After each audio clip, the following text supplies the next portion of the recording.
বন্যায় ত্রাণ ও উদ্ধার তৎপরতা চালাচ্ছে বিমান বাহিনী। ফেনীর ছাগলনাইয়া থেকে বন্যার সর্বশেষ পরিস্থিতি জানাচ্ছেন সহকর্মী আরাফাত ইসলাম শুভ।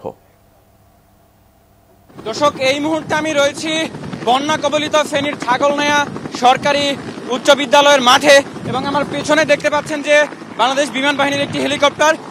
এই হেলিকপ্টারটি এখন কিছু রোগী নিয়ে ঢাকার উদ্দেশ্যে যাচ্ছে, যাদের অবস্থা খুবই মুমূর্ষ। তাদেরকে এখানে প্রাথমিক চিকিৎসা শেষে বাংলাদেশ বিমান বাহিনীর যে মেডিকেল টিম সেটির সহায়তায় এখন তাদেরকে ঢাকায় স্থানান্তরিত করা হচ্ছে।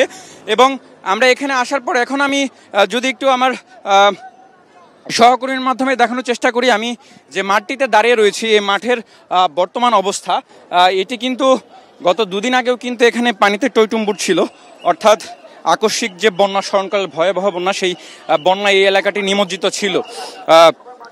গত পরশু দিন যেমনটি স্থানীয়রা বলছেন যে এখান থেকে পানিটি নেমে গিয়ে বন্যা পরিস্থিতির উন্নতি হয়েছে, কিন্তু এখনও কিন্তু মানুষ মানবেতর জীবনযাপন করছে। এখানে পাশেই রয়েছে যে ফেনীর ছাগলনাইয়া যে সরকারি উচ্চ বিদ্যালয় এবং পাশে রয়েছে সরকারি প্রাথমিক বিদ্যালয়। এগুলো কিন্তু হচ্ছে আশ্রয়কেন্দ্র হিসেবে এখানে ব্যবহার করেছে এবং সেখানে এখনও অনেকে আশ্রিত রয়েছেন। আমি যদি একটু দেখানোর চেষ্টা করি, আপনারা দেখতে পাবেন যে আশেপাশের যে সকল মানুষজন দেখছেন এরা মূলত হচ্ছে এখানে আশ্রিত রয়েছেন। এই এলাকাটি যেহেতু এখন বন্যা পরিস্থিতির উন্নতি ঘটেছে, যার ফলে কিন্তু এখানে অনেকে হচ্ছে আশ্রয় নিয়েছেন।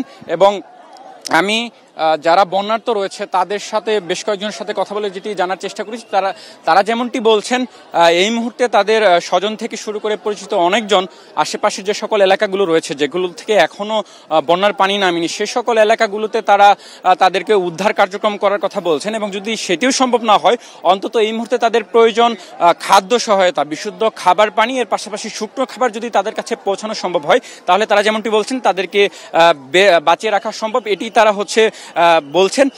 এর পাশাপাশি যারা এখানে মুমূর্ষ অবস্থায় রয়েছে তাদেরকে যেমনটি বলছেন যে উদ্ধার করে যেন তাদেরকে চিকিৎসা সেবা দেওয়া হয়। এবং আজকে এখানে বিমান বাহিনীর একটি মেডিকেল ক্যাম্প স্থাপন করা হয়েছে এবং এখান থেকে কিন্তু অনেকেই যারা অসুস্থ রয়েছেন তারা সেবা গ্রহণ করার জন্য আসছেন।